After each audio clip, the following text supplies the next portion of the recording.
Good evening. Welcome to Barber's Arms. Is it Friday? Is it Wednesday?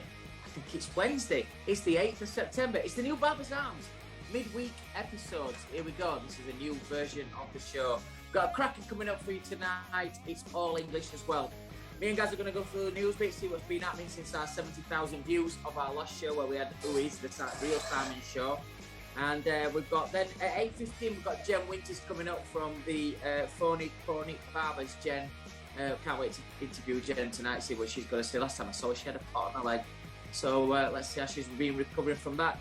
And then we've got Kawa Ibrahim and Jamie McLINTOCK from Mancave Grooming in Wigan coming all up on tonight's Barber's Arms episode 66 on the 8th of September in conjunction with Wahl UK and British Barbers Association. Happy Wednesday to everybody. We've got one foot in the weekend. Here we go. Without further ado, please welcome the main man, Mr. Gary Machin.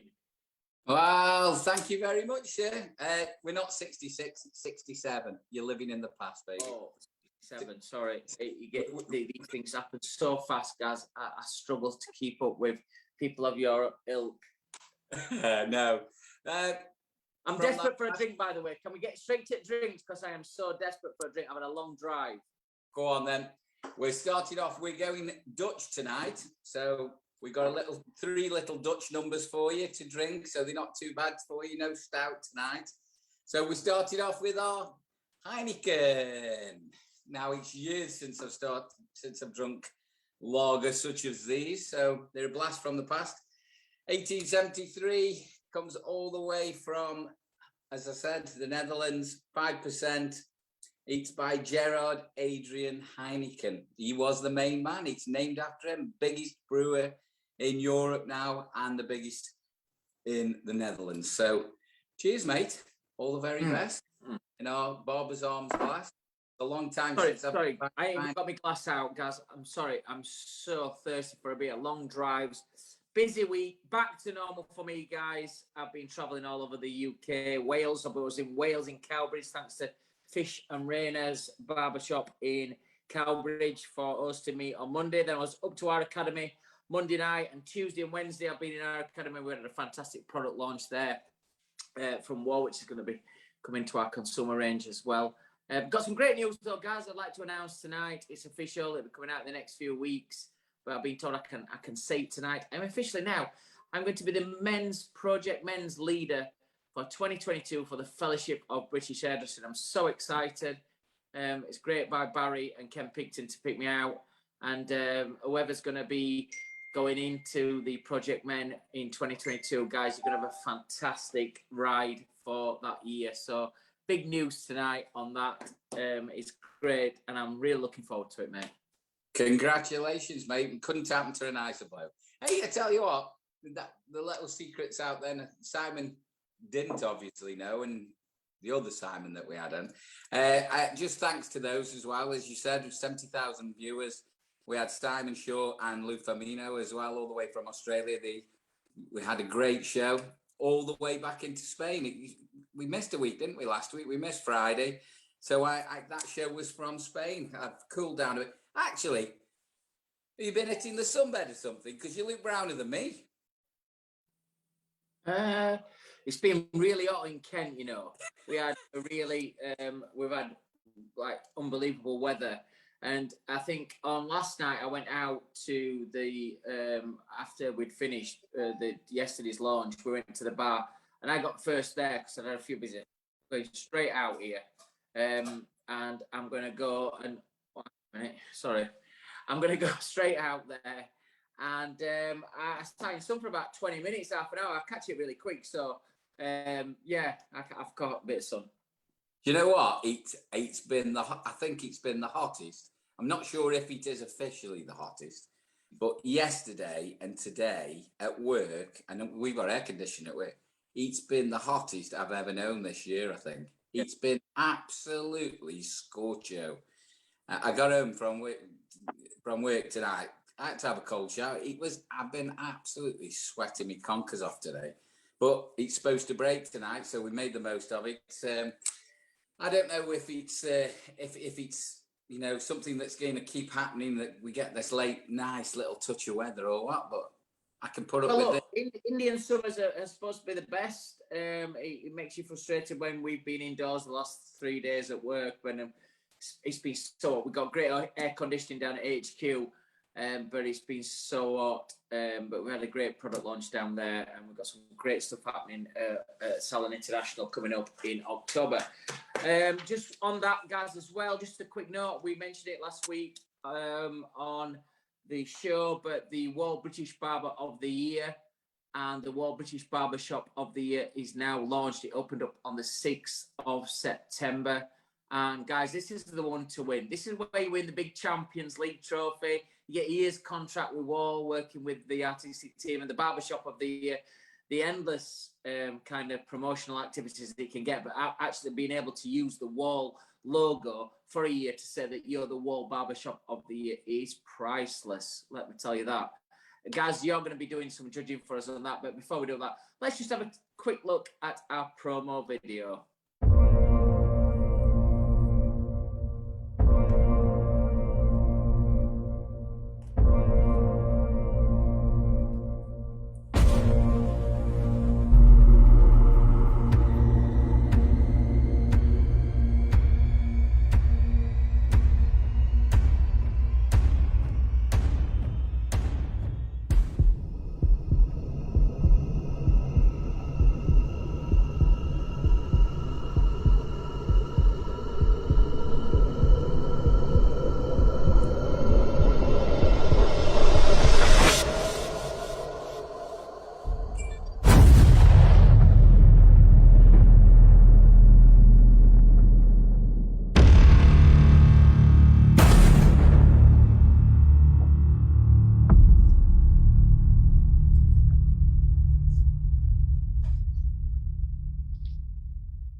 So get your entries in, guys. It's opened up on this week on the 6th on Monday, and I can tell you already, I know what some of the entries for some of the major competitions in the UK.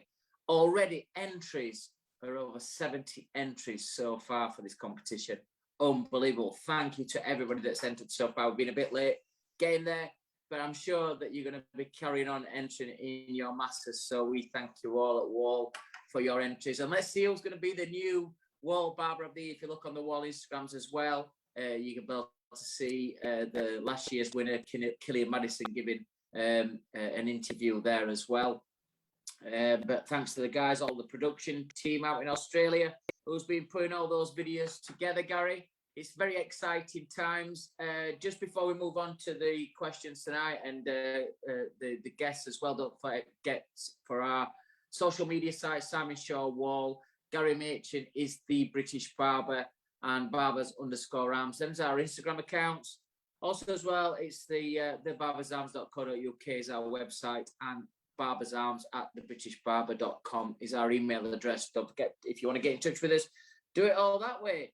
Gaza, how's it been? How have you adapted back after being in Spain? How's it felt getting back into normality? Yeah, absolutely killed me last week. Got back on Wednesday, back in work Thursday, Friday, Saturday. I thought I'd been run over. And then this last week, we were absolutely pulled out of the place as well. So it's been really busy times. And the kids have gone back a bit later. The academy is full steam ahead. I think we're teaching in the academy now 4 days a week. We've had to put on extra groups. We've had that many people to come to the academy, so it's just full steam ahead, mate. It feels like we're back to we're still wearing masks in the shop. Other than that, you wouldn't know there was any difference. We aren't making clients wear masks, but staff are still wearing masks at the moment. I think it's important to make sure we're all. Some of my guys aren't double jabbed yet, you see, as well, so it could incur on the business as well. So until we're all double jabbed, everybody's wearing masks as well. So you know what though, I think there was an event at the weekend, HBSA, and I think there's been a little bit of a outbreak from there as well. You've still got to keep yourselves covered, you know. Yeah. And I think for the younger generation, I speak to a lot of younger barbers, and we had Killian down and Emery down at the academy last 2 years. Arian's 22, Killian's 26, 27, both double jab. But I speak to a lot of people, and like, I'm not getting jabbed. I don't need to get jabbed. I'm good. I'll fight it if it comes. And I think it's not just about you; it's the other people around you. I think the quicker we can get everybody jabbed, even the younger generation. But you know what? If you remember on my team talks, I used to say to people, there's some parts of this industry that I feel that has been improved. I actually like the masks being worn by barbers, even now, even when this is well gone. We're living with it in 2023, 2024. Gloves, masks, the PPE, washing your hands, making sure your clippers and everything are disinfected in between every single customer. That's something that I think should stay. It's not something, oh, we've had to do it because of COVID. I think it should be something that stays with everybody forever. Yeah. I mean, the thing is, that's always happened with us anyway. I mean, gloves, we don't wear gloves all the time other than when we're shaving, but I think there is some good come out of this as well, you know, and I think rightly so what you just said. There's certain things that will take away from this. It's going to be with us a long time. I mean, went away and all the paperwork, it's an absolute pain in the arse. But if we want to go, we need to toe the line. But I think it's going to be with us a long time, you know, some of these add-ons, if you like, from what we're doing. So, but you know, if we can carry on trading, I don't see a problem at all. We're still testing students, and we're testing twice a week when we work in the academy because of the closeness as well. So, but the main thing is as well, you know, if these guys who don't double jab, they've got to isolate if they come into contact with people. Once you're double jabbed, I know it seems a bit, you know, it seems a bit weird really, but if you're double jabbed, you don't have to isolate. Well, from a business owner's point of view, that's right. I want to tell you a quick story about Heineken. Go on, man. So many years ago, Dimensions, we did an air show for Goldwell over in Apeldoorn in Holland. And we got to this venue and we were doing rehearsals the day before the big show. And the bar guy said, oh, it's a free bar for you guys who's working the show tomorrow night. So I'm thinking, brilliant. I'm going to have a few Heinekens. Bill, God bless him. Rest in peace, my old pal. He came up and we had a guy who drove the minibus, who's English, who come over with us to drive all the models about. We had a bus around with us. And he said, just make sure that Simon doesn't drink the night before or on the night of the show because it's a free bar and I want him to make sure he concentrates. And I'll never forget it. Went to bar and I said, the guy's name was Dank. He was called Dank. And he said to me, we've got to the bar and he's like, what do you want to drink? I said, I'll have 2 bottles of Heineken straight away because I'm ready for a beer.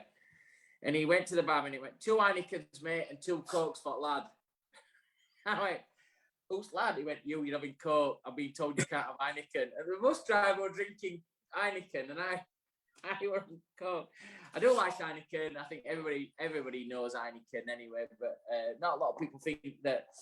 In Cork as well, the Heineken factory's in Cork. There's a big Heineken factory in Cork as well. Well, they produce all over the world, don't they? Because they're such a massive brewer now. Do you know what? It's something I've never ever drunk, but you know, I've always been a bitter man. I'm always. Listen, mate, this is easy. This is easy. Heineken, I like you. It's a big bottle to be fair, but I needed it after that drive. 5%. So we got a little throwback from the past. We've got some Grolsch in a minute, so that'll be. I've got a can of Grolsch, but I used to love the Grolsch pop buckle tops where you used to pop them. Yeah. And then you take it off, and then I used to keep them.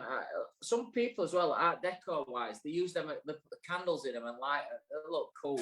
I used to love a Grolsch now and again. Yeah. Anyway, we've got some great guests coming up tonight, guys. I like it. It's an old British event tonight. Yeah, we got our first guest going to be a young lady that you know pretty well, and we've seen and we've heard about her. So I think she's about to come onto the car park. I think she's coming in. Are we? Is she getting in? Well, I'd like to introduce for the first time on Barber's Arms, it's great to have females with us as well. I think it's such a strong part of this industry as well. But I first met this young lady on, to believe it or not, guys, it was the Wahl Barber of the Year. And unfortunately, I'm going to have some of my questions tonight for Jen will be about, she walked on with a big cast on her leg, which would have impeded her. And I know, and I will tell her where she came in that competition now, which is going to really gut her.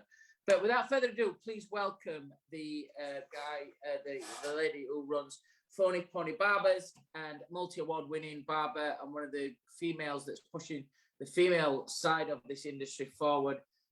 Without further ado, please welcome Jem Winters. Hey everyone, how's it going? Yes. There you go. How is everybody doing? All right? We're good, Jen. Are you? Oh, you know me, getting by. No longer in a cast, which is good. Oh, you look like you're in your salon as well tonight. Yeah, we are. So the spotlighting isn't great, but it's good for cutting hair. So maybe not for my face, but we'll have a good look round your salon in a short while. But my first question, Jen, and I have to say this because I know Gaz were there judging, and I know a lot of people have spoke to me about that particular day. You got through to the Wahl Barber of the Year, which has just been launched again.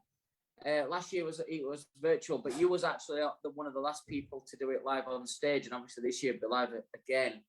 You turned up and you had a cast on your leg. So my question to you is, how did you feel going into that competition with a cast on your leg? And how did you feel that, did it impede you?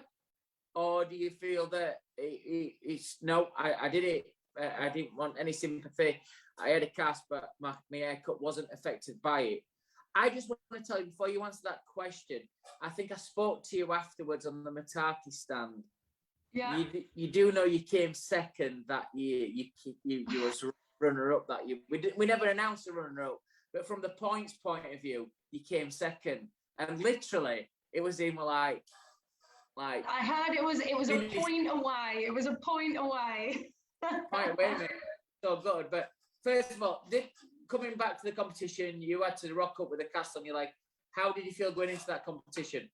To be fair, when the accident happened, and then when I heard that I became a finalist, there was no stopping me. That was it. I was gone. I was 5 days out of a cast, and I couldn't put any weight on my leg whatsoever. My ankle was still broken, and my knee was actually still like not connected. So I couldn't put any weight on it, but I was like, no, I'm doing it. I was running off the adrenaline and probably a severe amount of opiates to get rid of the pain. But to be honest, I was just so excited to be there. I did not care about the leg. I just wanted to go. And to be fair, if I'd come second and I did it on one leg, hopefully, well, I've applied for Wahl Barber again this year. So I've got 2 legs this year. So I'm hoping I'll get that extra point to win. But Come on, Jen. It was a fantastic experience, to be fair. And I just loved every second of it. And to be fair, I think to myself, with an opportunity like that, if I can stand on one leg, it was worth it. Do you know, everything was just worth it. The experience, and it kept me going. It actually helped my recovery a lot better, my mentality as well. So to aim for something, so it got me where I needed to be a lot quicker, not only in my recovery, but also, you know, here. Wow, I mean, I was there. Evening, Jen. It's great to have you on the show. I guess coming from, you know, leaving there, I've got my question for you in a minute, but leaving from what Simon's just told the audience, I take it you were still off work. You didn't. When did you actually go back? You came in to do the show, didn't you, and do the competition, and then you still didn't go back to work. How long was it before you went back to work after the competition? I think I went back 2 weeks after the competition. For the simple reason, I'm a very popular lady, and I do firmly believe set by example. And I did say to staff as a joke, I was like, if I can cut hair on one leg, I said, you can come in with a cold or a headache or a hangover, you know, so set by example, you know what I mean? But to be honest, like I did go back to work like 2-3 weeks after, and I was still cutting hair on one leg, but we made do. I did shorter hours, but it gave me an opportunity really to let my clients trust other people in my shop. It also gave a chance for like my junior as well to step up, you know, as well, and to obviously educate from afar. Do you know what I mean? To sort of sit there and be able to like guide them properly. But I mean, I just love cutting hair, man. Like literally, I couldn't stop. And after Wahl Barber of the Year as well, I was extremely motivated as well. So, which sounds silly, but you know, because a lot of people would want to sit down and they want to take a break, but after, Listen, it's after 8 weeks in a bed, you just want to get on.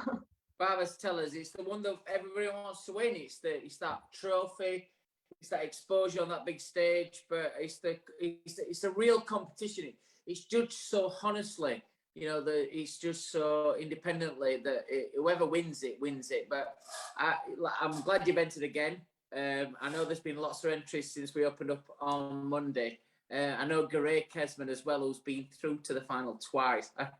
I had a joke with him and I said, mate, you've done it live on stage, you've done it on lockdown, and if you get through to the final again, you've got to know everything is. But again, for you, you've got to know what you did well, but how, you know, just that extra point that you've got to dig in deeper to win it. You know, it's going to be really interesting. I'm really excited.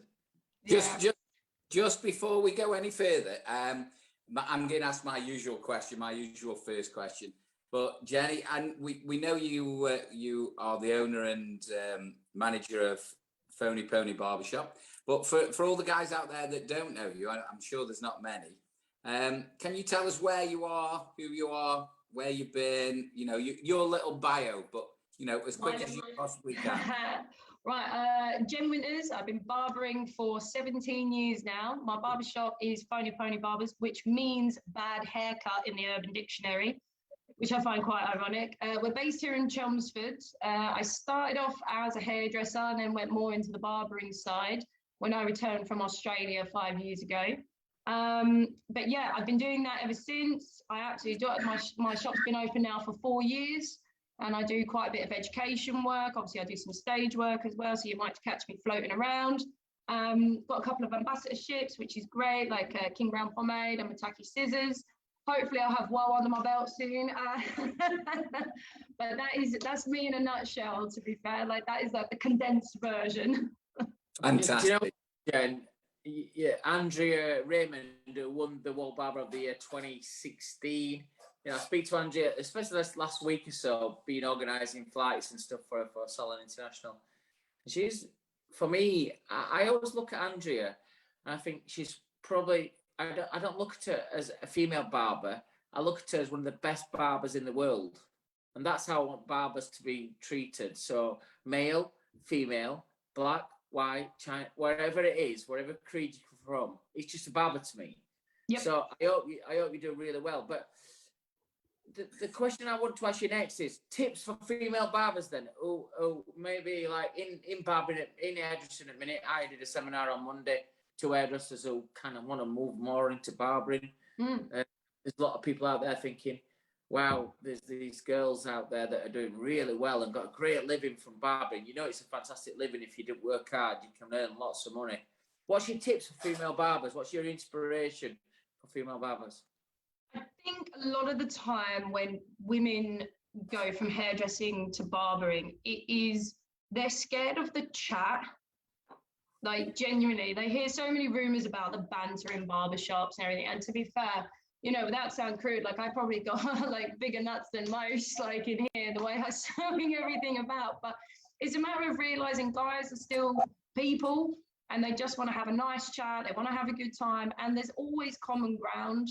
It is that sense of just, you know, relaxing into it, you know, gaining the trust of your client, the same way you would with any woman getting into your chair. You know, you still have to build that relationship. So for my advice really is just to, you know, remember that guys still just want to have a chat. They're still people and they're not as intimidating as what they think. Like, a lot of hairdressers do think that. And also to kind of just get confident with clippers, like search for education. don't be scared to ask questions. I get so many people messaging me once I do courses and stuff, and I say to them, like, look guys, if there's anything that doesn't make sense to you, if there's anything you want like advice on, just give me a message on Instagram. I have no qualms like doing a little video, having a little chat, doing a little voice note, actually anything to clear it up. Like, that's absolutely fine.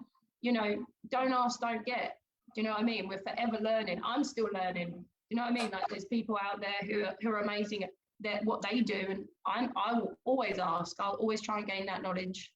How old are you? Oh God, I'll be 34 in October.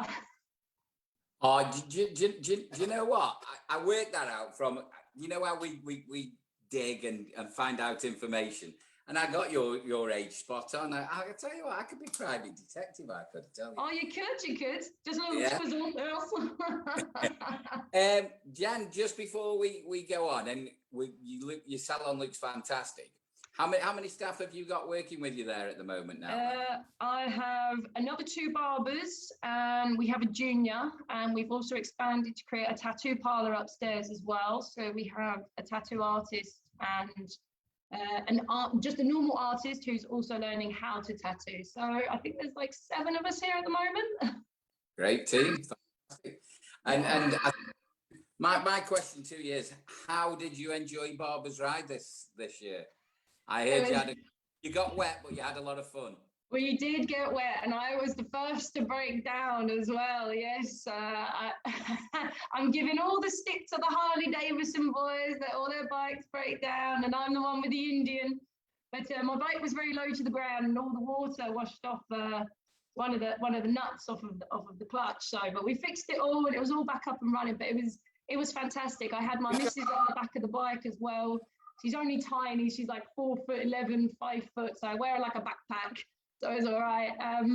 You have a drive, guys. I don't know if you know, but they have a guy that drives around with him, where he's got all the luggage, and he kind of like looks after repairs and stuff like that. So, speaking to Richie and Xavier, that you kind of well looked after as well, aren't you, on that bike? Oh so yes, very much so.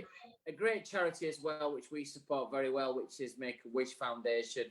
And you can still get involved at that, well, guys, as well. Make-A-Wish Foundation on the Bikers Ride, so you can still get involved in that as well. Jen, before we have a look around your salon and everything, as an old schooler, I'm 51, and I don't look it. But nah, not a day over 40, love. Not a day over 40. Cheers, mate. That way any kind of wavering with your application to the World Barber of the Year. However, thank you very much. Who is your female or male inspiration in barbering? To be fair, I would say my inspiration would definitely be, I mean, I've got a multitude, to be fair. For old school barbering, Pirate Paul's a good friend of mine. So I've learned a lot from him and what he does. And I love that classic side. Also, Josh OP, he's really developed a brand new system, like a DFS formula, which, you know, I've really incorporated into my work as well. It's just the simplicity of his method and the mindset behind what he's created has really inspired me, not only for the way I cut hair, but also for the way that I educate. For female barbering, there's like, to be fair, there's so many. I mean, everyone like loves Hayden Cassidy. I've had a chance to work with her as well, and just the way that she presents herself really inspires me on how to, you know, push myself on more of a social media platform as well. So they're probably my top 3.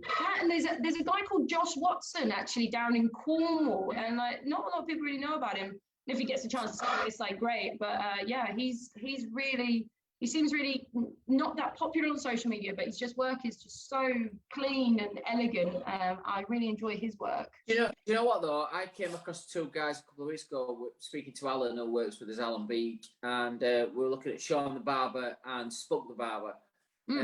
These guys weren't known to me, but when you look at the work and the Instagram followings, it's like, how have I not seen these guys? These like the work's like amazing. It's like flawless. Wow. Flawless. Especially Spug, like I've met him, it's brilliant, absolutely brilliant. And it's the same in real life. It's incredible. Yeah, no, I agree. Jen, do you know with what you do with you've just touched on your education? Do you actually do formal education, or is it just what you educate in the salon? Or we are starting up to do stuff within the shop now.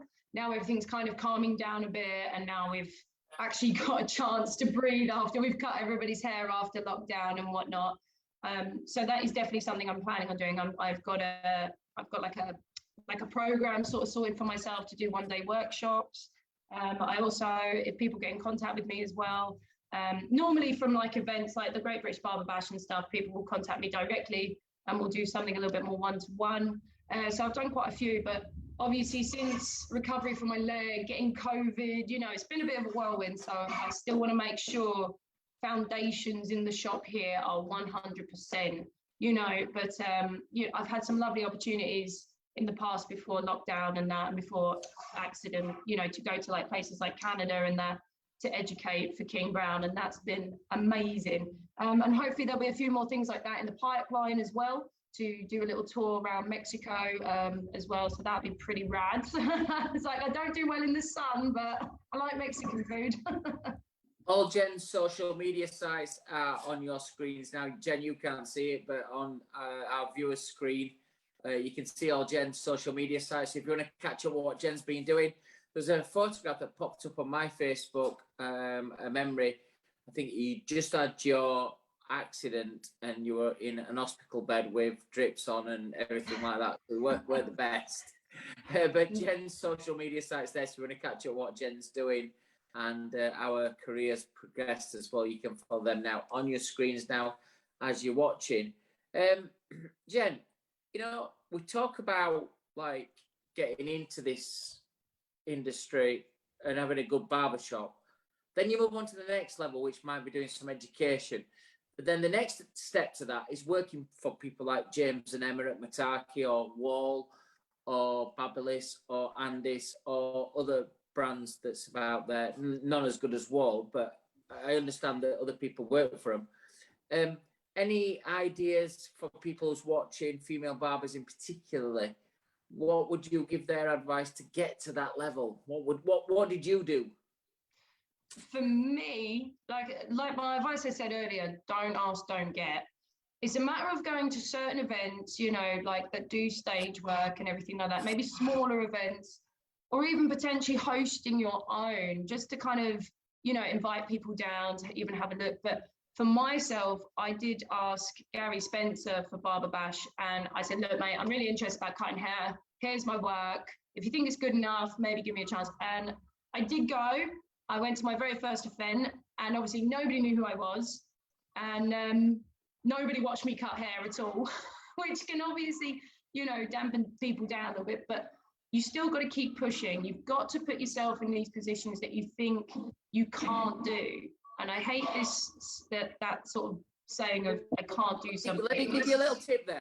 Or let me for people who's watching, you just resonated with something that's there. Somebody, you went to wherever, Barber Bash, wherever, and nobody watched you. I can remember years ago, just when I joined Wahl as an hairdresser, but going into barbering, and we went up to Liverpool to a Guild of Hairdressers Awards, and the fellowship did a thing beforehand where we had these pods where it was a big hotel suite, and I had a pod, and then hairdressers, Andrew Collins had a pod, and others.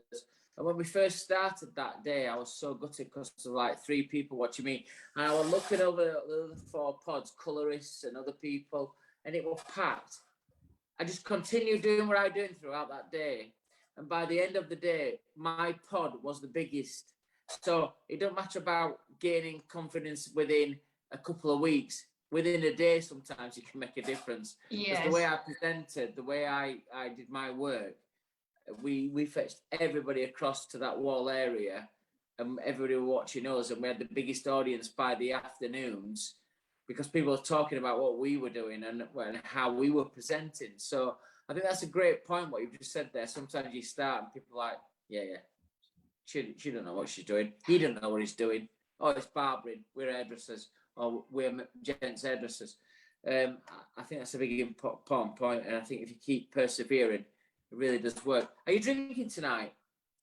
Me, I'm actually drinking rock sober. So I've given up the old booze. Do you know what? We've got a bit of a thing going on here.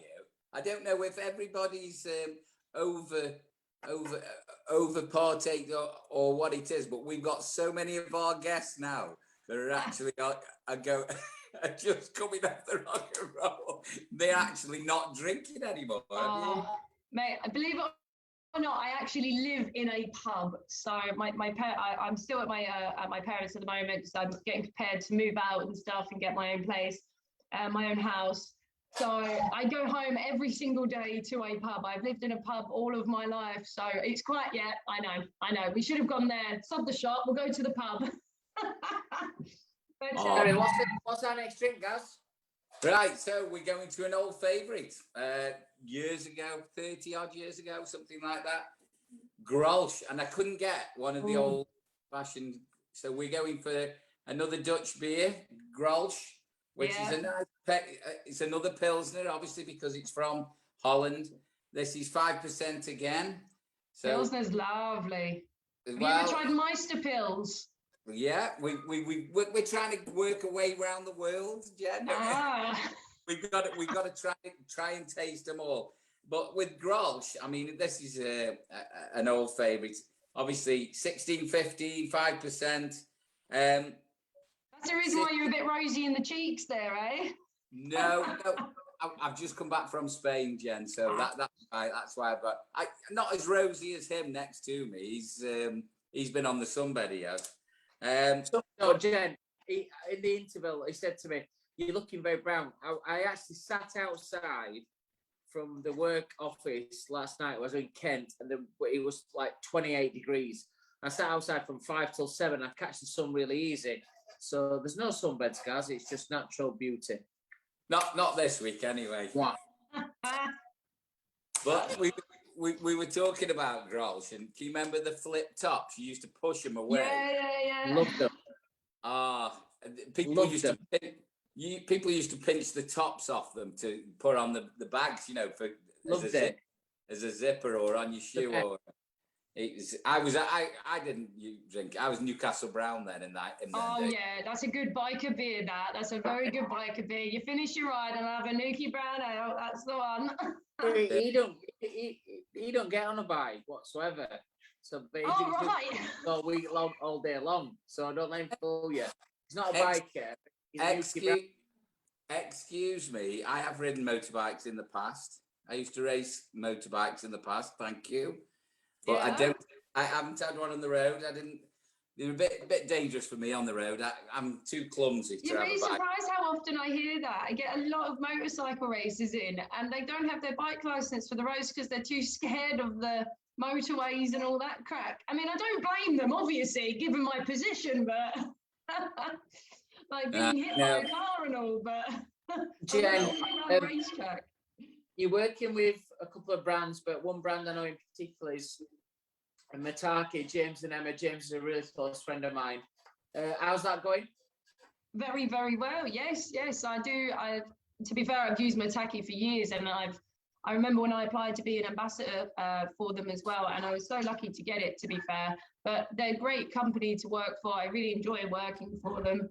And I'm hoping they're at Salon International. I'm pretty sure they should be. So, but I know it's coming close to why, and everyone's trying to get everything sorted. I can't wait to see him. Emma just cracks me up. Absolutely. Every time we talk on the phone, it's for a good 40 minutes or so. It's never just a quick chat. She's always got a lot to say. Yeah. She does like to talk. Don't we all, though, darling? Don't we all? That's what we do. We cat hair. We like a chat. I like to talk about what's happening. Jen, before we go on to the quick fire questions, I'd like to ask you a personal question. What's your favourite Wahl clipper? Oh, well, I've recently got a pair of seniors, but I've got my my 1990s over there, 1919s over there, and they're the ones I still used 2 years ago, and they're still going strong. They're the ones I used in the competition. So they're still, mate, honestly, they're still going. But I treated myself to a new set the other day. Love them. You're very lucky to get them. If you've just got them seniors in the last couple of days, you're very lucky to get them because seniors and magic clips are like very sought after products. I've seen the legends are coming out as well now in the cordless. Oh gosh. Telling international guys, get ready, hold your seatbelts, get your money out, seniors. I'll just be like that. I'll be like, right, your I'm anniversary. But the legend with the tapering arm that opens up to 0.7 gives you an extended range of blending. It's an absolute fun. I've been working with it all week. I can't put it down. I'm doing demonstrations at the minute, and people say, "What's that?" Oh, it's not out till like October at Salon, and it's going to be launched to wholesalers in November. But I can't put it down. I speak to Alan B, mate, I can't stop using it, but I only use number 1 and the 0.5 guard. I don't need any other guards because the arm opens up so long.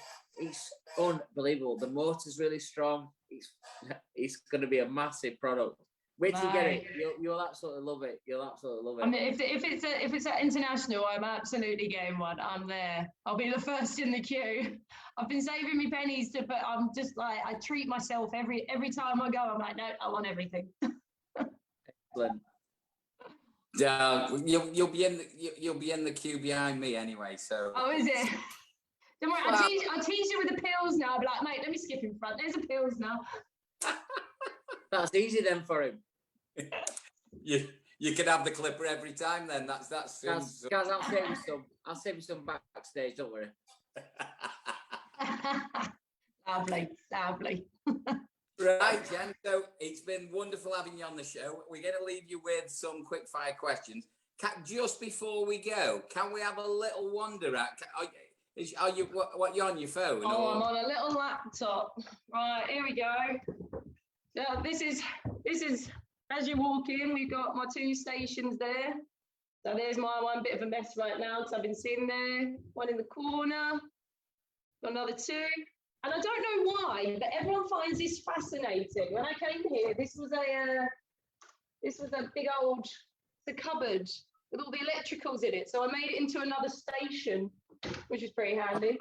And as we come through, we've got another cheeky room in there that we're doing up. That's the new junior's hat up there, if you can see it. The little cowboy cat one. That's his new uniform. We keep winding him up.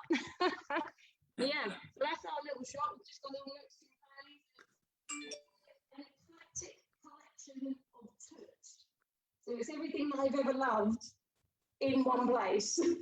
I think this is my favourite. Really good. It looks fantastic, Jenny. You do barbering proud, but on the top of that, any females watching, they need to take a look at you and see how you've done it. You've hit this industry hard. People know who you are. You've got a fantastic business down there, and you're obviously doing the business. We'll finish off with some quick fire questions. You might have seen this before on Barber's Arms, and we're going to give you the original questions, so it's not that we're going to throw at you. Jem Winters, what's your favourite food? Spaghetti bolognese. Spaghetti. What's your favourite drink? Oh, well, it was beer. Don't tease me now. Don't tease. It was beer, but I'd say it's tonic water now. Might go with beer, that one, guys. It might look sure a bit of discred. What's your favourite music? I like Mainskins at the moment. Definitely rock, 80s rock. Who? Mainskin, they were in Eurovision. Mainskin? Yeah, Mainskin, yeah. It's one of Simon's favourites, that is. What's your favourite destination? Tel Aviv.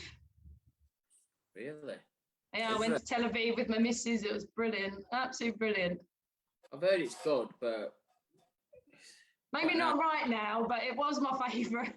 Yeah, I've been to some weird places like Saudi Arabia and places like that, and you think, I've been at, but I don't know if I'd go again. What would be your ideal dinner date? I was on dinner date. I was the dinner date on dinner date. So,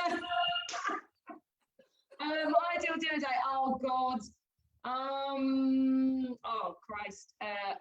Eva Green. Who? Eva Green. Eva Green. Yeah, Eva Green. Yeah, she's a bit of a soul. Bit of a sort.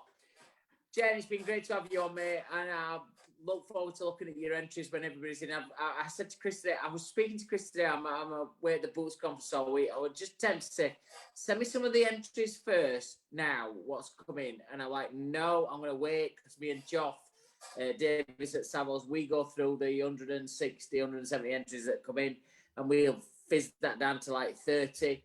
Then they go to a different competition, judging, and then they get down to 6. And then obviously Gary's going to be the foreman of the jury for the live shows. But so I ain't seen your entry, but I'll be really looking forward to making sure it's the top draw.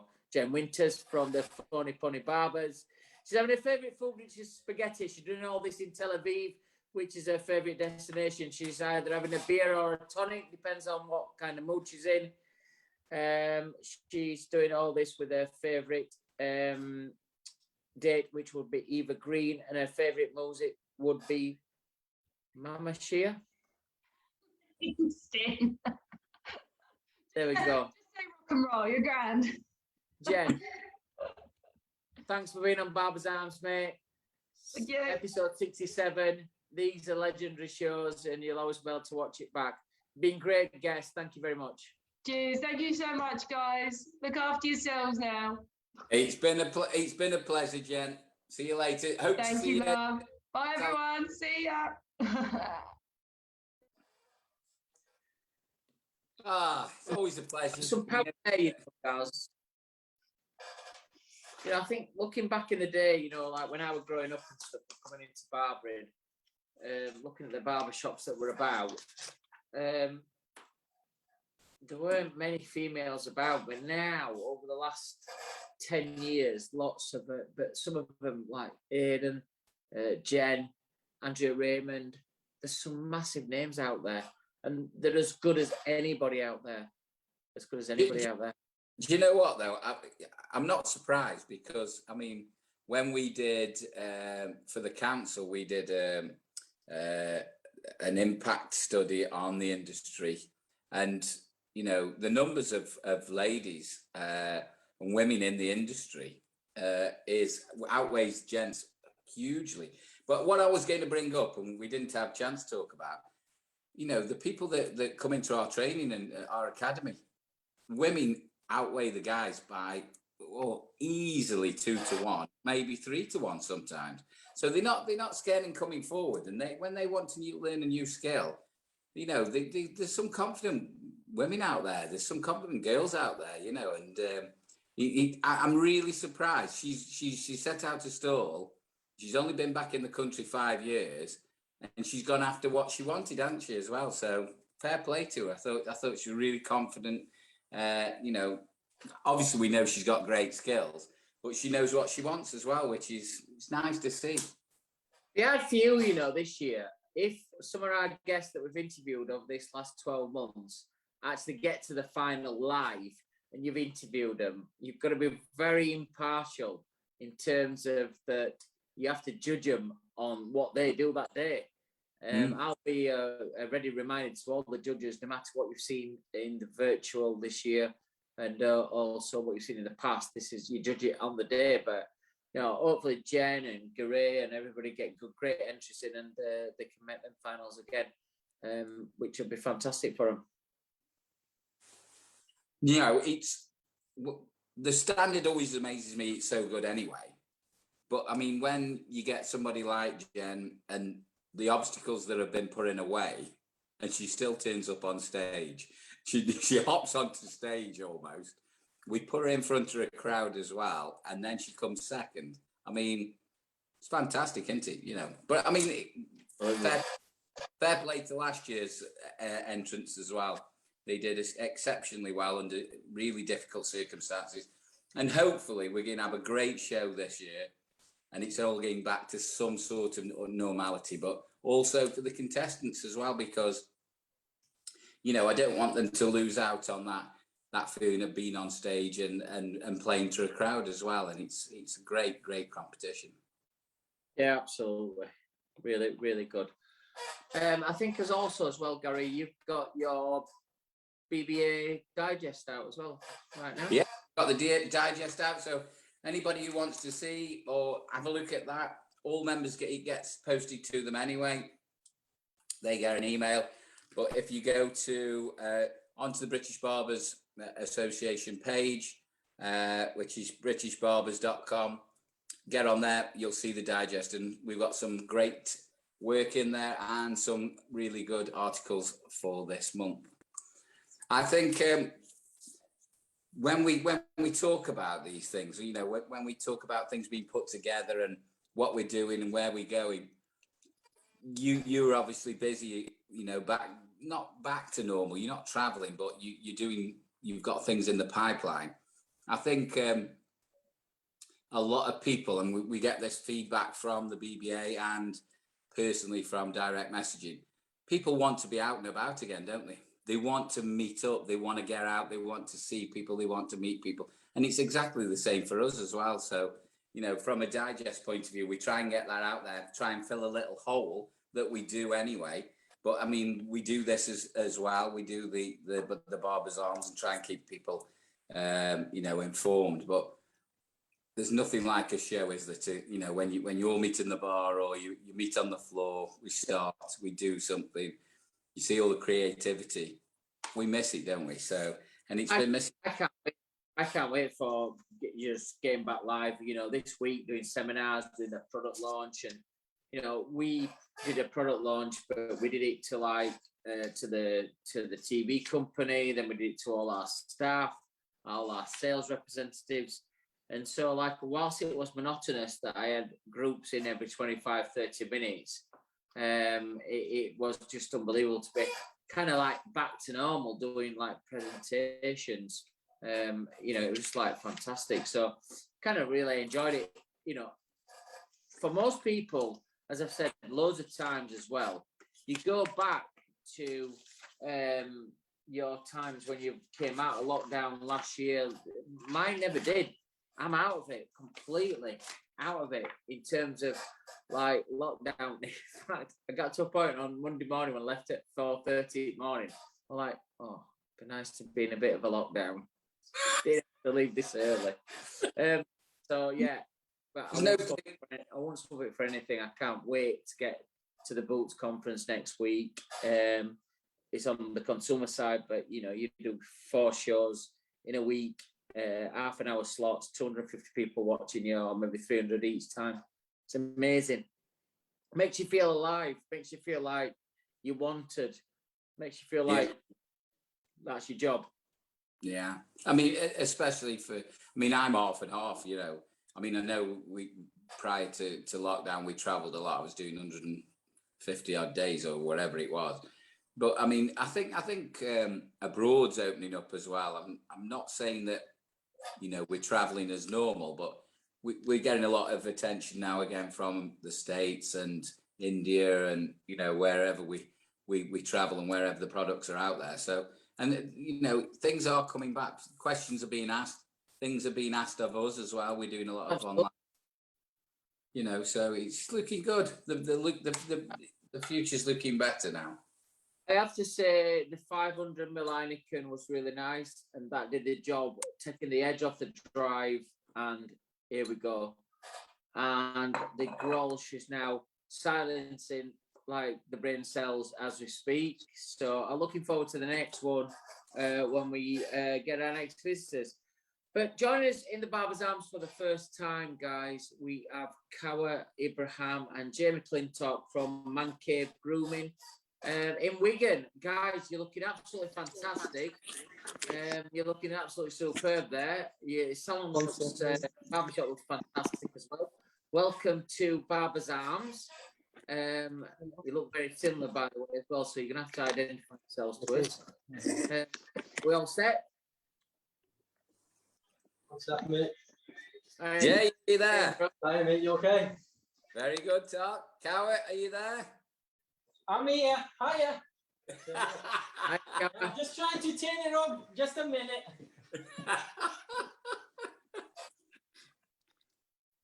Guys, I've got to say, you look first before we start the interview. You both look absolutely Inside, yeah.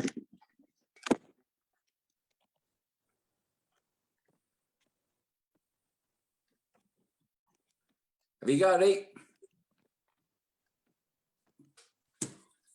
We lost them. Here there. They only wanted to turn it up. I'll nip over. If Wigan's not that far, I'll sort them out.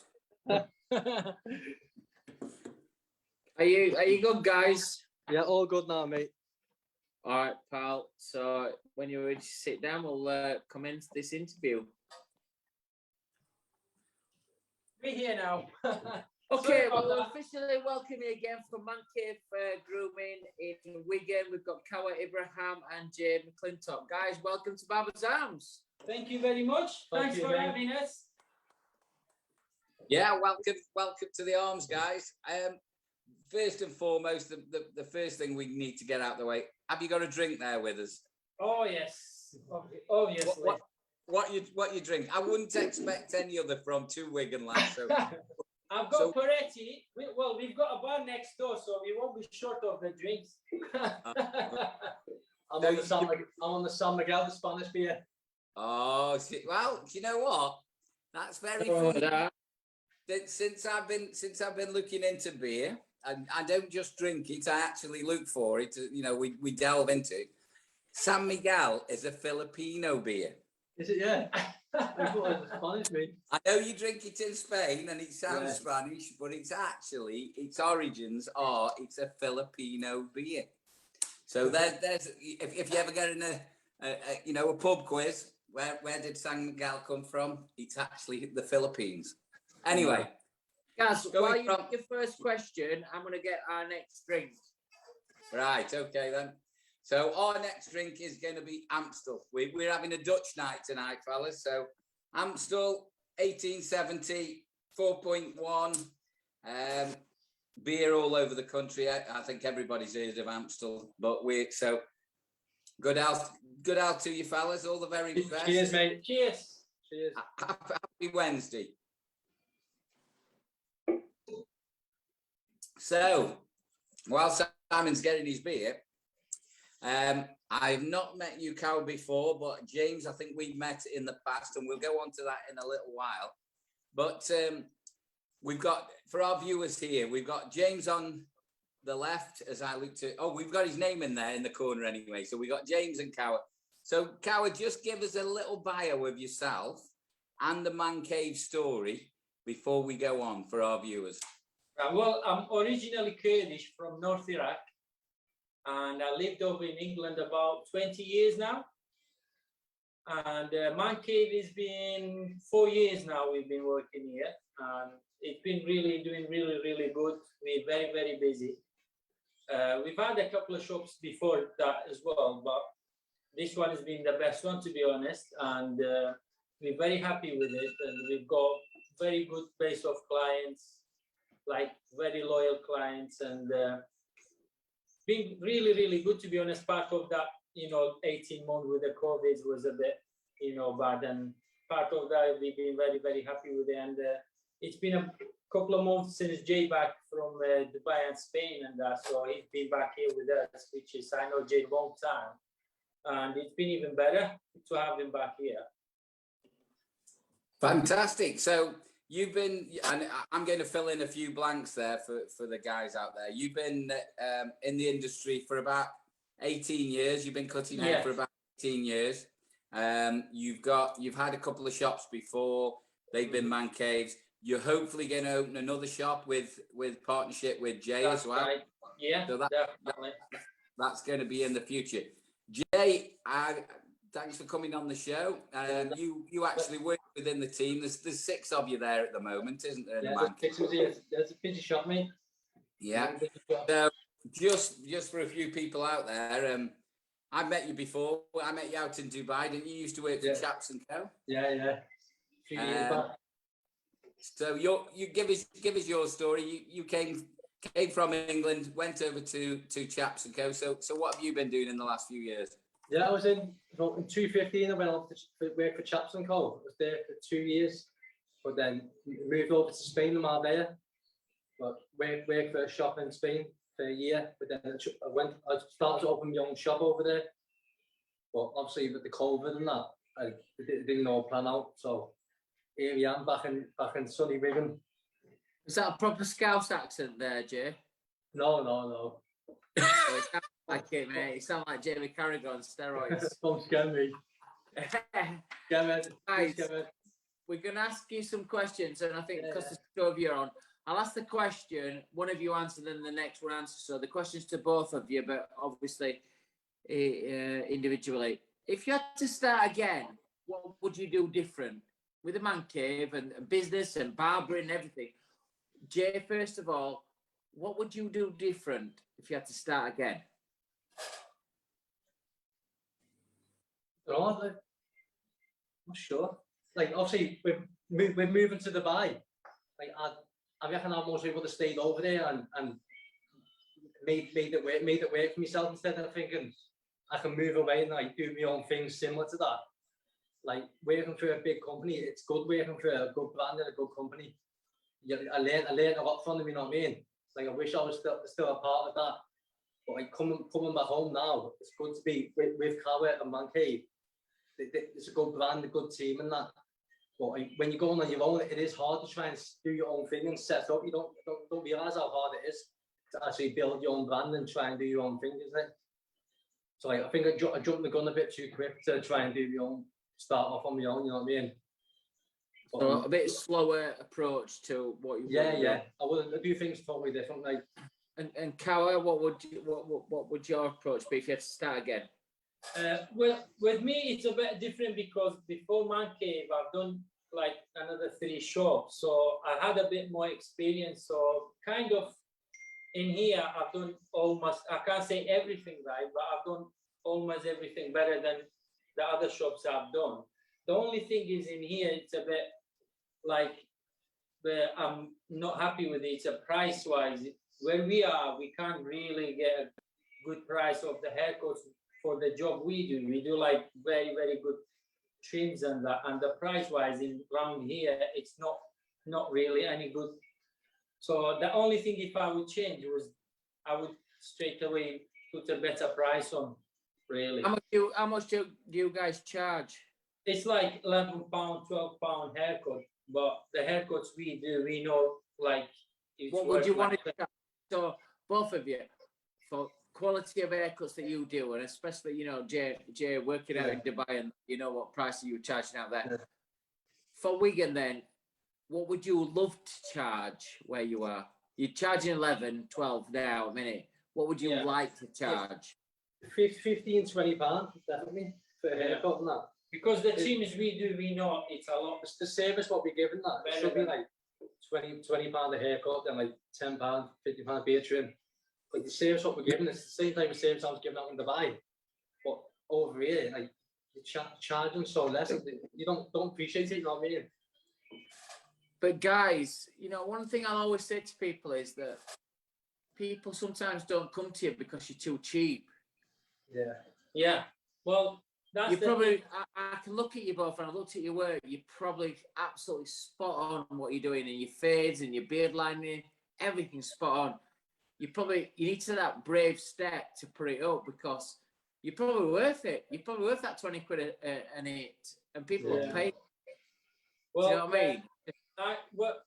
A few weeks ago, I've tried something with the barbers around us. I went to all of them. I said, listen, what we do, it's worth more money. So let's get on board. Put a price. Everyone goes on the better price. Then we don't have we're not worried really. We don't do a competition with anybody because we know we're good. We've been doing it years. But I said, it will be nice to everybody, every barber shop around us have like a same price for the haircuts, but they don't get on board with us. So what we did, we still went, we put a couple of pounds up for ourselves.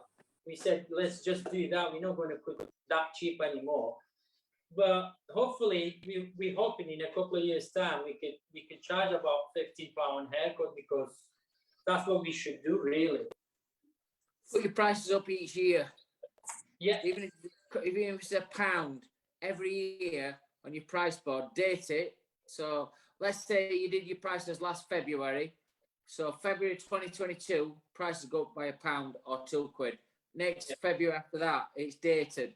because all product companies put the prices up. Yeah, well, that's what we're hoping we can do, really. Well, this is the only thing I hope I could do it different, really. That's hopefully going to happen. The thing is, we've had a similar situation in our area, but we put ours up 10% every year. Right. 10%, because if you don't, and I know we've got a lot of local guys on watching the show tonight, Steve Bean, Vagabonds, you know, all these guys. We are that price that you want to charge now. You know, our average price now, our average bill is 25 quid, but we're not in an affluent area. You know, it's what you charge, what you're worth, if you like. But as well, it's how long you take with your haircuts as well. Yeah. I think a lot of the time, and you know, this goes to that. Just because you're in, you know, you're not in the best area, it doesn't mean the quality of your work isn't perfect. You know what I mean? Right. So you've got people know where they are. People will make the choice, but when they know they're getting a great service, great timing, you know, they feel like they're not being rushed out the door, but at the same time they feel like it's quality. The surroundings are good, like your shop. You look great. You know, you're groomed, you look well. You don't, you know, you're not standing there in a pair of shorts and t-shirts. You know what I mean? Yeah. It says a lot about the company. When I'm traveling, I drive past places sometimes. Guys, a bit of inside info here. When I'm driving, I'm going like, I'm doing a seminar or a show. Or I think I need my beard line in. I drive past places and I look at places. I look at where people are dressed. You guys, I'd stop my car. I park up. I'm going to go there. So, and you know, he said beard line in 15 quid, absolutely no problem, because I want it spot on. Yeah. And so don't be shy moving forward with that. Right. Next question to you both is, obviously to both of you, if you could be a pop star for one night, who would it be? Jay, who would you be a pop star? Be a pop star for one night, who would it be, Jay? Oh, you know. Who are you going to be, Jay? Oh, Drake or something. He's living a nice life. You want to be Drake? He's living a nice life. Hey, I tell you what, the way, I mean, I met Jay, Simon, in Dubai. You actually went into UAE Best Barber or Best Shave, didn't you, as well? Yeah. You went in that, and he looks like a pop. I mean, he looks like a pop star. His hair was a lot darker the last time I saw him. Oh, going great, man. Catching up to you. I think it was about 2017, something like that. Yeah. 16, 17, something like that. But he was a lot darker then. But he's boy band material, he is, Sam. so Jay, yours would be Drake. Okay. Kill me off here. Kawa, who would yours be? If he's going to be Drake, I have to be Eminem then. Do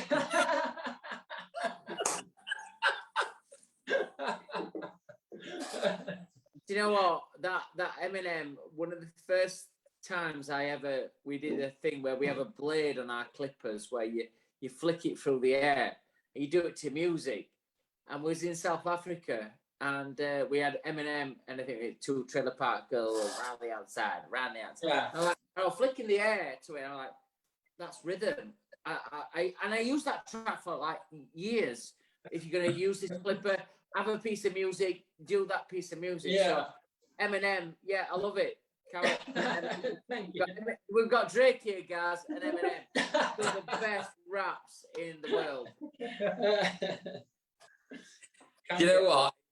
We better get him singing then, had we? No, don't go that far. No. I bet they got the moves, but not the actual singing. No, that's definitely true. We'll leave that there, guys. Just from you know, you touched on it, Kawa, about, and Jay, you touched on how COVID's affected business, and you left Dubai, you ended up in Spain. You've had previous shops, Kawa, you know, before COVID and everything else.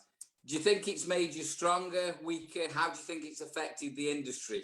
What's the consequences of COVID at the moment? And this is this is to each of you. So Yeah. whoever wants to go first, Kawa, if you Yeah. want to go first. But you know, Yeah. just give an insight of how it's affected you and your Right. business.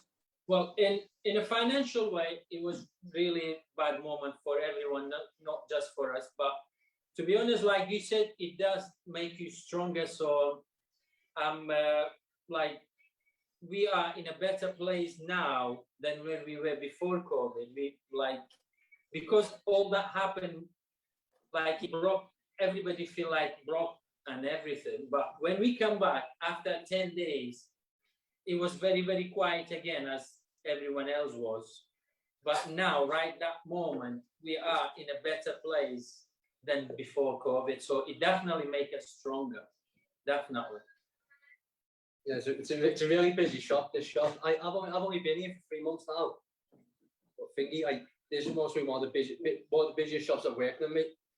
Because I'm used to working appointments only. And like in here, we only do walk-ins.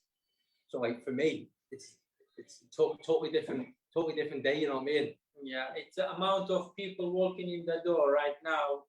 It's every day. It's unbelievable. Like we are a lot better than before COVID, but that time 18 months was really, really, really bad. Like financial ways, mental way, every way. Like it wasn't good at all. I mean, from a barbershop point of view, now you've gone back to walk-ins. A lot of barbershops have stayed with the appointment system as well. Yeah. Do you offer no appointments at all?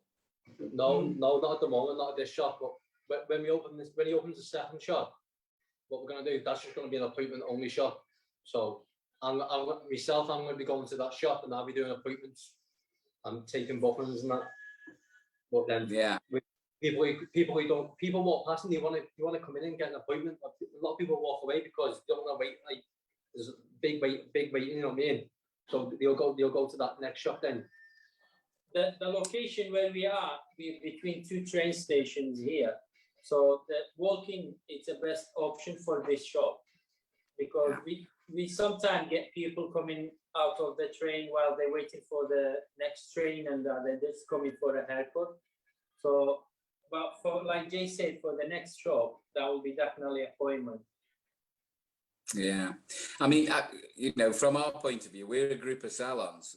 We're a group of barbershops, and we were always walking, and we wanted to make the change, but never actually could without upsetting a lot of people. But COVID happening, it's made our business. I feel like it's made our business stronger, and we can keep more control of it as well. So I feel exactly the same as you, Kawa. You know, we've ended up in a stronger place. Yes, you know, we have lost some clients, you know, to home haircuts, kitchen haircuts, or whatever. They haven't come back. But we've gained a lot of clients who don't want to wait an hour anymore for a haircut. No, you know, they want to be in and out, 25, 35 minute service, in and out between appointments, or you know, and we've got a lot of clients back, the clients that want to pay the money as well. So that's the difference. That might be an add-on for, you know, actually charging as well. That could be the difference, you know. So you do less clients, but you make the same money. Yeah, it's not always about the numbers, is it? So guys, looking at where you are and where you come from, and working abroad, and where you are at the minute in Wigan, what your prices are, and how cool you both are. Who's your favourite Instagram barbers? Who's the Instagrams that you look at each day, see what they're doing? Who's your main men or women? Mine's obviously Alan and we speak, good friends of mine. Then Josh and Monica's always checking his work out and that. Julius Caesar, all the Great British barber people, Great British Barber Bash.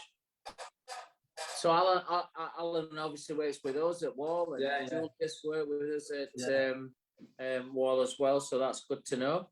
Yeah. What about you, Kawa? I'm the same, to be honest. I watch them, but I mostly watch Josh. Yeah. So they're your main people go to when you're looking at Instagram each day. You know, you have a bit of inspiration where you're looking at. That's where you look. Good. Yeah, definitely. You talk about Instagram and social media. And we've had guests on.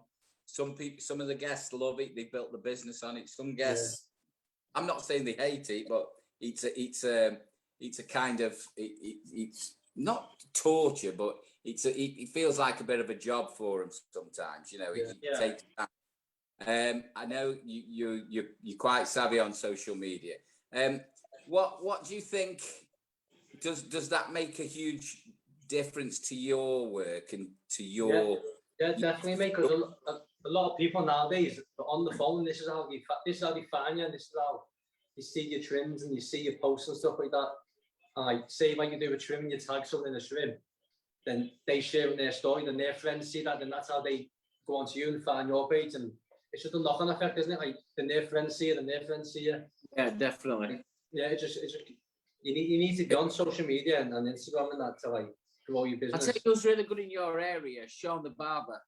Yeah, he's very good, isn't he? Yeah, he's worked. He's tough hard, isn't he? So he's a good lad.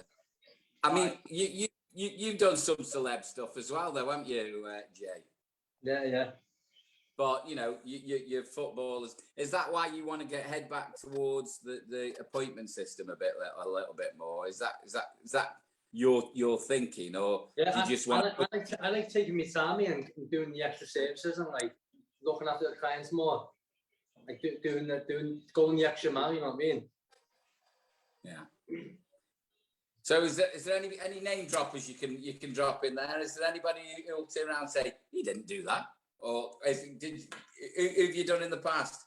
Well, used to get flown over to Qatar, do the Prince of Qatar, then done the Prince of Sharjah, and they were like weekly trims. Then on my day off, I was getting flown over to there, getting picked up by like the security and took to the palace and that.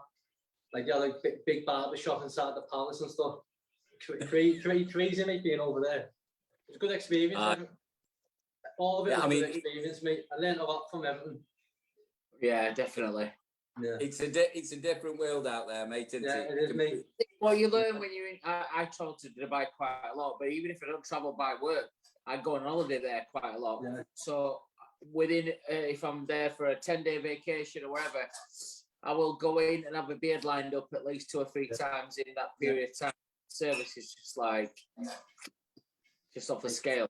Yeah, like with Chaps & Co now. Chaps & Co have like took on so much now. Got so many shops all over the world, haven't they? Just meant to be open up in New York. Just trying to think of the guy's name that was from Birmingham that works a bit with us. Dan Miller. Yeah, Dan. He used to work at Aiken, didn't he? He works at Chaps now, doesn't he? Yeah. I can remember, Jay, when you did something for us in Dubai Mall as well. How long ago was that? When was that? I think that was 2016. That. 2016. I mean that was a fair job. That was like the biggest mall in the world. Yeah. You know, in the big atrium and everything. That must have been a great job as well. Yeah. One of my achievements. And we've got the BBA Jack Ludlow out there as well. He's out there at the main Jack out there, Dubai as well. So it's been a very English based out there, but I think just the service levels out there. Gary, the guy that we work with, is it Sunette? What's he called? The barber out there. Sunil. Wow, what a barber he is. The best ever I've ever had my beard lined in with Sunil. Yeah. It was like the sharpest ever I've ever done with him. And I couldn't even feel him around my face. He was just like so delicate, but sharpest ever lining in I've ever had. We've had the owners on of Chaps & Co as well, haven't we? And you know, we've had a lot of interaction with Dubai, and it attracts a lot of great barbers because of the luxury side of things, the luxury service side of the hotel. So you've been very lucky to have have that kind of insight into that side of the country as well. Like with the second shop, what we want to do, we want to try and bring that to that second shop and offer them type of services the same as what the buyer does, and like no one does it, man. No one does it, that type of stuff in this area. You know what I mean? Yeah, I mean, like, we you know, myself and Simon, we travel all over the world, and we're so nosy that we go into barbershops and have a shave and a clean up, and you know, and you see the good and the bad and the very ugly. But I think when you go to somewhere like Dubai, especially, and you work with a company like Chaps, it takes it to another level. And you know, Sunil that talks about some of the companies. Yeah, beautiful. And it is the pamper. And you try to incorporate that into your own business as well. You know, these things that you want, and you see. Put your prices up. Yeah, definitely. If you guys were in London with that similar looking shop, with you two being there, I know it's all relative, but it'd be like 35, 40 quid a pop, or 50 quid a pop. But you know, even 11 quid, mate. I went to a bar last night in Kent, and it was like 6 quid for a pint. It's 2 pints down, you 12 quid. I felt shit afterwards. Spend 12 quid with you two, I feel good. I want to spend 15 quid with you guys, and then I go for a pint. So get your prices up. I think you're doing a great job, guys. You've been great guests on Barbers House. Go on, guys. No, sorry, I was just saying, and he's got no hair. I love it. I've got plenty. Guys, I tell you what I try and do. I try and go incognito. So if I go into barbershops, people, if they recognise me on packaging a Wahl or wherever, they're like start hitting themselves. They start trying to over-exaggerate the service. And I don't want that. I just want my beard lining in, my head shaving. So like the ones that just like, I don't give a fuck who he is. Just get up with it. It's the best. But look, guys, you're doing really well up there in the northwest. Wigan, you should be proud of these two guys, Jay and Kawa. And I wish you all the very best. Yes, thank you, mate. Thank you very much. You'll do fantastic. I'm sure we'll see more of these branches opening up. Don't forget to definitely, mate. But thanks very much for being on. Thanks for having us, guys. Thank you. Just hang on. Just before you go, can we have a little quick scout round your shop? Can we just have a quick look round? Yeah.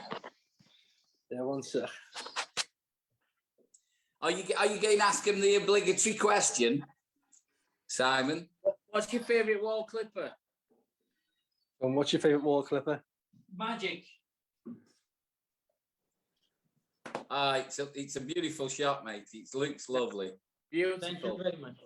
Looks very Mancave wall detailers, they call this. Beautiful. Well, guys, listen. You look immaculate. Your shop looks immaculate.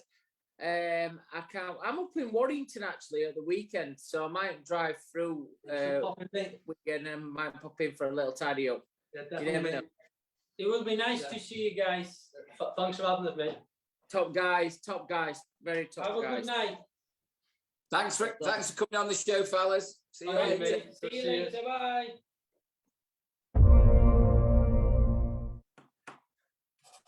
They were so spot on, mate. Literally, if I were going into business, I'd want to go into business for you because we're like same, and that's what they've got. They've got that, like me and you would like, we'd smash it out. We'd earn like 4, 5, 6 grand a week. Yeah, I mean, they look right. The place looks right. It looks immaculate. I mean, I know we can't see, you know, the spit and sawdust side of things. You know, where I always look at the floor. You know, when you go into a barbershop, or you look into if it's been cleaned and mopped properly. You know, because you always get them corners and everything. You know, somebody who's worked in Navy, you know, it's. They did look immaculate though. And, you know, I think guys like them guys deserve to be doing well, and you know they're making barbering like good. I just wanted to put the prices up because this is a big thing in the industry about what we keep saying to people is, well, let me keep at them 10, 11 quid. Like I just said to there, just like You go into a bar sometimes, it's like £5, £6 for a beer. Yeah. You have 2 beers at tea time, it's like £11. But then you frown about paying 12, 13 quid for an haircut. It's bollocks. Put your prices up. You know, get this industry leveled up. I agree totally. And you know, the experience they both got, where they've worked, what they've done, you know, what the prices they have charged. You know, it's you know, but we're all guilty of it a bit. You know, when we first start off, but when you get to a certain level, it's, you know, you've got to price it right, or it's very hard otherwise, isn't it? Right, we're getting to that time, and we're getting to that time of night. We're getting to nearly 9:30. Do you know how the football's gone on, by the way? No, I came straight in from work, and I came straight to here, and I came straight to the Barber's Arms, and I came straight onto the computer. I literally had a quick change of clothes, and I ain't got a clue what the score is, but I know what my favourite beer is. Go on then. Which is your favourite? Amstel. Yeah. Do you know what? I'm exactly the same. I was quite surprised, really. Oh, nice. I haven't drunk any of them for a long time. And if I was going to drink a lager, I think tonight, Amstel. But you do realise it's the lowest percentage, so it's the weakest beer. But I think I think taste-wise, I think it's one, isn't it? I liked the Heineken. It's easy. Growls are a bit stronger. That kind of like we're killing the brain cells. But Amstel's one of them you could just like drink that all. What is it? 4.1. But it was nice. Amstel's nice. Ice cold Amstel's. Yeah. So you've got. I would pick Amstel. You've got your Heineken and your Grolsch at 5%, and then you've got your Amstel at 4.1. But like you said, cold, refreshing on a balmy autumn night. Absolutely beautiful. Easy. Well, I don't know what the results are. I hope England's win. They look fantastic since our Euro fantastic adventure when we got to the final. Unfortunately, we never got beat in the final. We lost on penalties. That's the way I'm looking at it. But they've come back and they've smashed every team in front of them. 2-4-0 victories. I don't know what the result is tonight, but well done, Gareth and the team. Absolutely amazing, fantastic. England football is absolutely at the peak. Wednesday night, Barber's Arms. We will be doing alternative Wendy's. We'll be doing alternative Wednesdays and we're doing alternative Fridays. So we'll be every other week, guys. But hopefully you've enjoyed the Wednesday night. We had some nice views. Share this video with everybody as well. I think we're doing. Aren't we doing the next 3 Wednesdays or not? Have I been misinformed? I'm not sure. I think it'll come on the BA website. So don't forget to. Yeah. Next we've got another 2 Wednesdays. So we're doing Wednesdays for the next 2 weeks. So for the next 2 weeks, guys. So you see us on Wednesdays instead of Fridays. So that gives a lot of barbers chance to working late nights on a Friday to watch on a Wednesday night. So I hope you've enjoyed it. Look, we've got one foot in the weekend stage tomorrow. I think the weather's just changing slightly.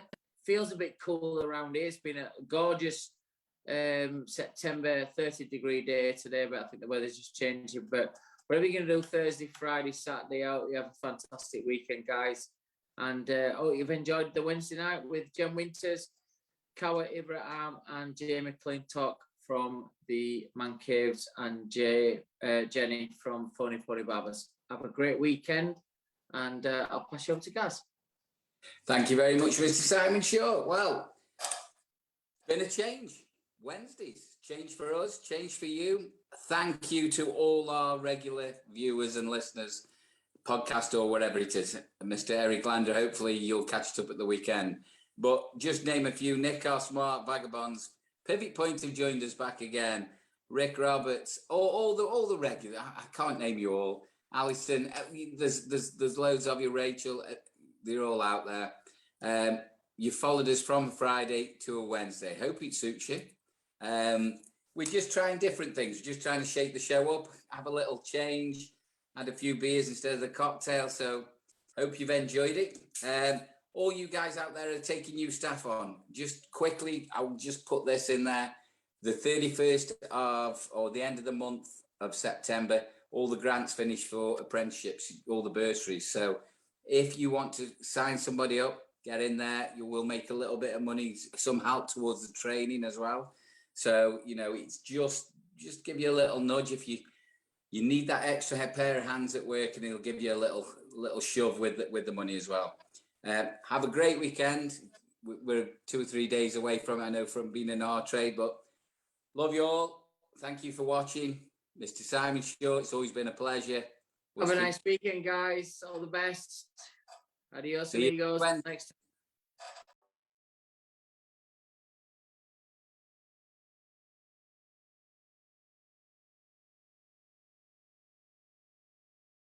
Udo. Stop.